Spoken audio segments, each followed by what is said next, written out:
Today's episode is brought to you by the Positively Productive Toolkit, a collection of workbooks that guide you through self-discovery and self-awareness. These self-guided workbooks, which include links to assessments, can be completed in minutes. Request this free resource and others at the positivelyproductive.com/resources page. If the number one productivity tool is self-awareness, and I believe it is, then self-compassion is the environment that allows productivity to be sustainable. It's what allows our tools and techniques to actually work well. You're listening to the Positively Living podcast. I'm your host, Lisa Zaratny, founder of Positively Productive Systems and a productivity coach certified in positive psychology and stress management. Join me as we explore ways to live a more proactive, positive life with episodes on productivity, self-awareness, mindset, entrepreneur life, habits and systems, simplicity, fun, and more. I understand overwhelm personally as a multi-passionate entrepreneur, wife and mom to kids and cats, and as a caregiver. I'm here to help you choose what's right for you so you can do less, live more, and breathe easier. Sound good? Let's get to it. Welcome to the Positively Living podcast. I'm your host, Lisa, and after last week's celebration, I've been reflecting on what truly deserves our attention as we begin this next chapter of the podcast. Coming off episode 300, a milestone I'm still holding with so much gratitude, it felt important to pause and reflect on where our conversation needs to head. It's not only about building on years of conversations, it's about being clear on essential topics that show up again and again for a reason. One of those things is self-compassion. When I talk about shame-free productivity, when I talk about compassionate productivity, we need to understand what that really means. So I've talked about this before. In fact, back in episode 189, I explored why compassion is essential if we want to be productive in a sustainable way. It was a way to introduce why we even call these shame-free productivity conversations on the podcast. I understand it's an unusual juxtaposition, and I want to be clear about that connection. I've referenced self-compassion in many other episodes, especially when we've talked about shame, burnout, stress, and what happens when productivity stops feeling supportive and starts feeling harmful. But the more I reflect, the more I realize this. Self-compassion is so essential and still so misunderstood that it deserves its own conversation. We're very quick to say things like, I need to be kinder to myself, and I think we truly believe that. But the minute the door closes, the inner voice turns pretty harsh, doesn't it? When we don't get something done, when we lose track of time, when we struggle, we aren't so understanding with ourselves. And that's natural, especially if you're a high achiever or someone driven to succeed. The problem is that we don't always realize how much that inner response, that harshness, is costing us. If the number one productivity tool is self-awareness, and I believe it is, and I said so all the way back in episode 1, then self-compassion is the environment that allows productivity to be sustainable. It's what allows our tools and techniques to actually work well. And this is why I want to slow down a bit and focus on self-compassion. Because it isn't just a mindset or a personal preference, it has a real impact on how our nervous system responds to stress, and then how we process setbacks and how willing we are to keep going when life challenges us, also known as resilience. When we understand how self-compassion actually works, both psychologically and physiologically, it becomes much easier to see why the absence of it breaks us down over time, and why simply telling ourselves to try harder or do better often backfires. So let's take a closer look at what's really happening beneath the surface when compassion is missing, and why that matters so much more than we think. One of the reasons self-compassion is so often misunderstood is that we tend to think of it as a vague idea, something like being nicer to ourselves, without much clarity around what that would actually look like in real life. or why we truly need it. Self-compassion isn't simply a feeling or a personality trait, not something you have or don't have. It's made up of specific elements that work together. Research on self-compassion points to three core components. The first is self-kindness, which means responding to ourselves with warmth and understanding when we struggle, instead of immediately turning to criticism or punishment. It doesn't mean avoiding responsibility. It means we don't add shame on top of the difficulty. This is something I see all the time in conversations about productivity. When something doesn't go as planned, the first response is often, "What's wrong with me? Why can't I just do this?" Self-kindness helps shift that response to a more supportive, curiosity-based approach. Instead of attacking yourself, you might ask, "What made this so hard today? What am I missing? What do I need right now to move forward?" That shift alone can reduce friction and open up options. Shame narrows our thinking and encourages us to give up, whereas kindness creates space to innovate, troubleshoot, and move forward. The second element is common humanity. This is the recognition that struggle, imperfection, and inconsistency are part of the shared human experience. When things fall apart, when life lifes us, it's so easy to feel alone in it. Like everyone else has it figured out and you're the exception. Common humanity reminds us that we all deal with the same challenges. This matters because isolation is one of the quickest ways shame takes hold. When we believe we're alone in our struggle, we're much more likely to turn inward with criticism instead of outward with problem solving. The truth is, being human involves having limits, fluctuating energy, changing capacity, and seasons of life where things are simply harder.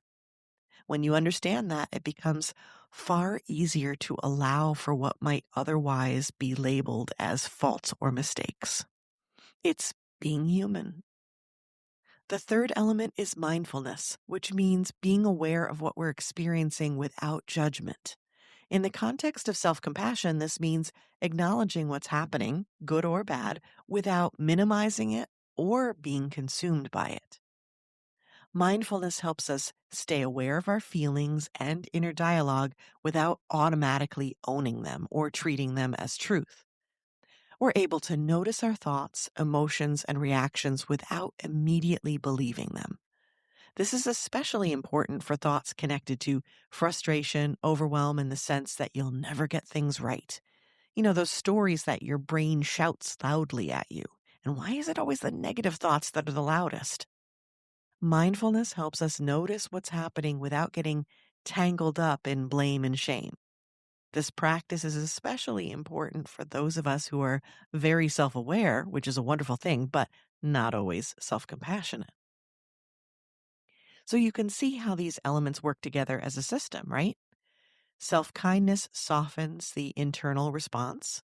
Common humanity reduces isolation, which is the breeding ground for shame. And mindfulness gives us perspective and choice. And when one or more of these elements is missing, we can see patterns that you've heard me talk about before: stress response, avoidance, and all of these roads lead to burnout. This is also why self-compassion can be so difficult to access when we're already stressed and overwhelmed. Why managing our stress response is so important. When our nervous system is activated, these elements are usually the first things to go. Okay, those are the components of self-compassion, but now let's clarify and define what it is. And we'll start with what it is not. Self-compassion is not letting yourself off the hook, lowering your standards, ignoring your responsibilities, or giving up when things get hard. And it is not pretending that everything's fine when it isn't.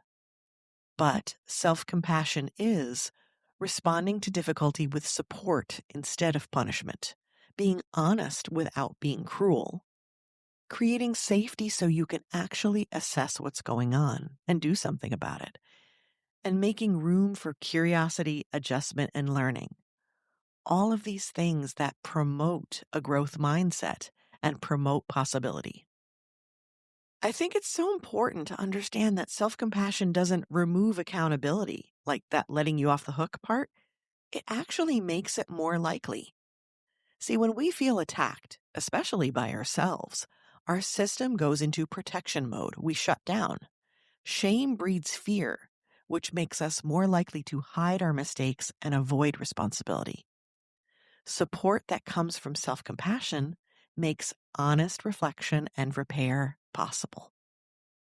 So, what's actually going on in our bodies and brains that make self-compassion so essential? When we're harshly self-critical, our brain often interprets that inner dialogue as a threat. And when our brain perceives a threat, the stress response kicks in. We've talked about stress response before, so it often looks like this: increased cortisol, tension in the body, narrowed thinking, urgency without clarity, and avoidance or shutdown.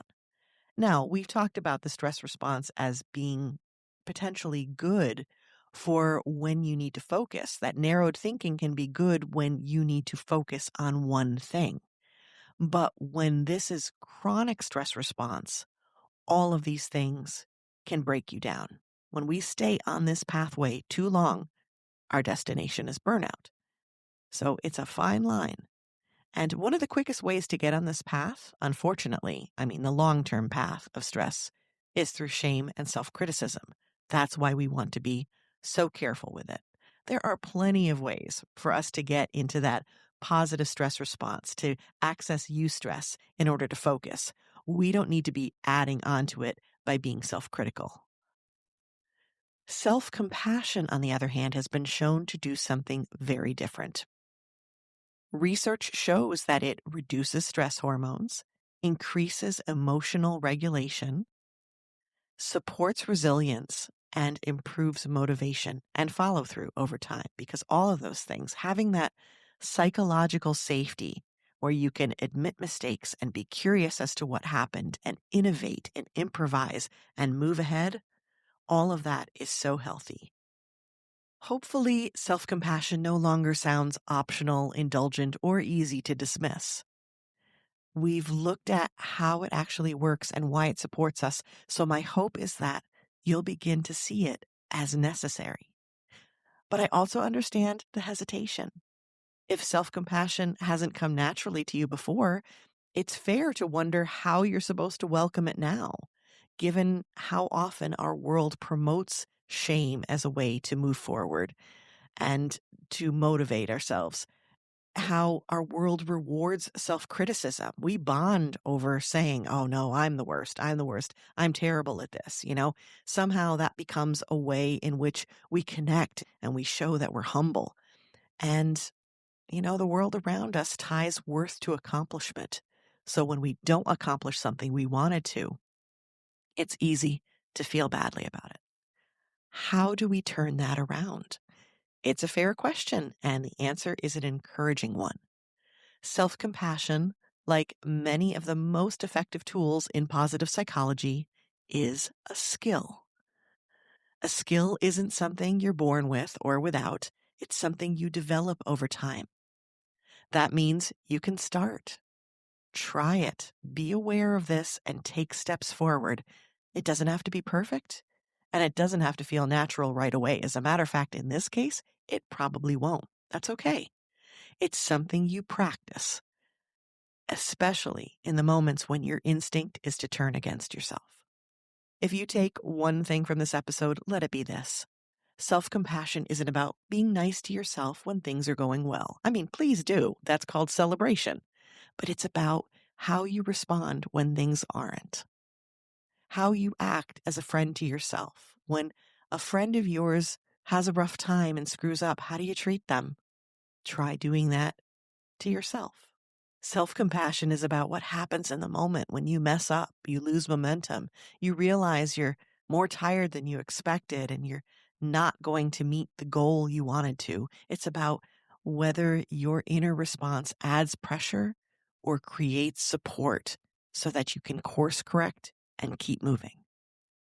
Self-compassion doesn't ask you to lower your standards or stop caring about what you do or what you achieve. It asks you to stop punishing yourself long enough to see clearly and move forward with intention. And because it's a skill, it's something you can learn. Just keep noticing, keep trying. As we wrap up today, I want to encourage you to take steps to become more self-compassionate. This episode was about why self-compassion matters and what it really is. But in upcoming episodes, we'll spend more time specifically on what practicing self-compassion can look like in real life, especially when things are hard and you need it most. In the meantime, check out episodes of the podcast on mindfulness. You can search for them on the podcast page of the website, positivelyproductive.com/podcast, and type mindfulness into the search bar. And if there are any other keywords we talked about today, you can also search for them as well. And we have a ton of playlists, again, to make it easier for you to navigate 300 plus episodes of the podcast. So go check that out. Start with mindfulness. It's actually a great place to start for what we talked about today. Simply noticing how you feel, noticing your inner dialogue, not judging it, not fixing it, just noticing. Because awareness, especially awareness without judgment, is a wonderful first step.